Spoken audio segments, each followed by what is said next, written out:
There was a boy named Julian, 17 years old, smart enough to know better, but not disciplined enough to do better. Everyone said Julian had potential. His teacher said it. His parents said it. He could solve problems that took other students 20 minutes in just seconds. He had a dream, too. He wanted to become a doctor. But Julian had a problem that no amount of intelligence could fix. He couldn't focus. Every morning, Julian woke up with good intentions. Today would be different. Today, he would study. He would sit at his desk, open his textbook, and for about 3 minutes, everything would be fine. Then his phone would buzz. Just one notification, just a quick look, and suddenly 20 minutes had disappeared into scrolling. When he finally looked up, he felt disgusted with himself, but not disgusted enough to stop. Other times, his mind would just drift.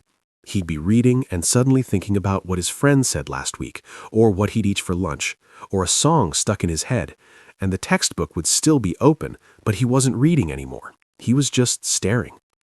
Julian told himself the same lie every day. There's still time. I'll do it later. But later never came. Then came the scholarship exam, a full ride to medical school for the top students in the district. Julian needed it. He told himself he'd study, but the weeks passed and every day was the same. Good intentions in the morning, wasted hours by evening. Shame at night. The day the results came out, Julian's heart sank. He had failed. Not because he wasn't smart, but because being smart doesn't mean anything if you can't sit still long enough to use it. His friends had passed, kids who weren't half as smart as him, but they had something he didn't: discipline. That night, Julian made a decision. He needed help. Not a tutor. He needed someone to teach him how to control himself. He found Coach Davison, the head of athletics. People said he didn't just train bodies, he trained minds. "Coach," Julian said, "I can't focus. I just failed the biggest exam of my life because I couldn't control myself. I don't know what to do." Coach Davison looked at him with sharp eyes. "You want to learn discipline?" "Yes." "Come with me." He led Julian to the field and pulled out a bow and arrows. He set up a target board 30 meters away, then handed Julian the bow. "Hit the center." Julian had never used a bow before. He aimed and released. The arrow sailed wide, missing entirely. He tried again. This time it hit the board, but nowhere near the center. "What were you looking at when you shot?" Coach asked. "The target, the board. What else?" Julian thought about it. The trees behind it, the field, the sky. Coach Davison nodded. "That's your problem. You're looking at everything. The target, the trees, your own thoughts. And because you're looking at everything, you're not really looking at anything." He took the bow and knocked an arrow himself. He stood still, breathed, and drew the string back. His eyes locked on the center of the board. Everything else disappeared. He released. The arrow punched into the dead center with a solid thunk. "A good archer doesn't see the field," Coach said quietly. "He doesn't see the trees or the people watching. He sees one thing, the point where the arrow needs to go. Everything else is noise." He turned to Julian. "Your mind is the same. When you sit down to study, you're trying to look at everything: your phone, your worries, what happened yesterday, what might happen tomorrow. And because you're looking at all of them, you can't hit any of them." Julian felt something click. He'd been living scattered, pulled in every direction, never fully present anywhere. "So what do I do?" he asked. Coach handed him the bow again. "You practice. You train your mind the same way you'd train your body.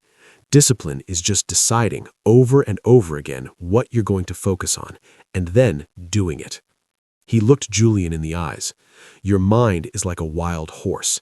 If you don't train it, it will drag you wherever it wants, to your phone, to your fears, to distractions. But if you train it, it will take you exactly where you want to go." Coach continued. "Make a routine and stick to it. Study at the same time every day. Your brain learns through repetition.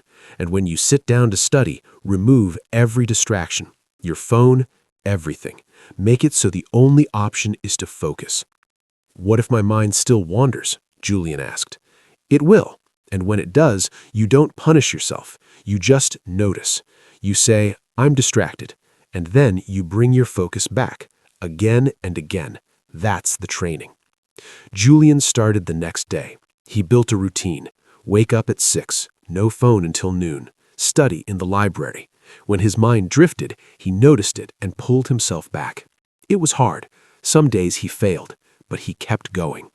Weeks passed, then months, and slowly something shifted. Focusing didn't feel like fighting anymore. He could sit for hours without checking his phone. His mind still wandered sometimes, but now he knew how to bring it back.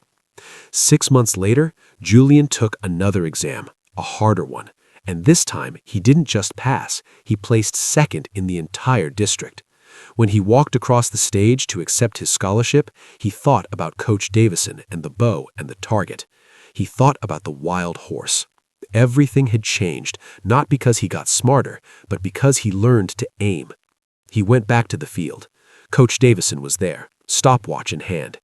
"Thank you," Julian said. "You did the work. I just showed you where to aim." Julian picked up the bow one more time. He nocked an arrow, he breathed, he focused. 1 point, nothing else. And when he released, the arrow flew true and hit the center of the target. He finally understood. Discipline isn't about being perfect. It's about knowing where to aim and aiming there every single day, no matter how many times you miss. Because eventually, you stop missing.